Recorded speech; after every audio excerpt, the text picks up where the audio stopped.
नमस्कार. माझं नाव प्रियंका आणि मी कविता घेऊन आली. का ग स्वप्ने तुझी विसरलीस का? का ग स्वप्ने तुझी विसरलीस का? नवीन ध्येयांना घडी घालून पाठीशी नेशील म्हणालीस. नवीन ध्येयांना घडी घालून पाठीशी नेशील म्हणालीस. मग गाठोड्याला दिवसागणिक सोडवशील म्हणालीस. मग गाठोड्याला दिवसागणिक सोडवशील म्हणालीस. म्हणालीस गाठोड्याचं रान करशील, त्यात फुलांची बाग करशील. म्हणालीस काठोड्याचं रान करशील, त्यात फुलांची बाग करशील. फळांची रास लावशील आणि फळांना मोळीत घालून पाठीशी नेशील म्हणालीस. फळांची रास लावशील आणि फळांना मोळीत घालून पाठीशी नेशील म्हणालीस.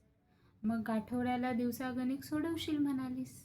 का ग स्वप्ने तुझी विसरलीस का? नवीन ध्येयांना घडी घालून पाठीशी नेशील म्हणालीस. मग गाठोड्याला दिवसागणिक सोडवशील म्हणालीस. का ग स्वप्ने तुझी विसरलीस का?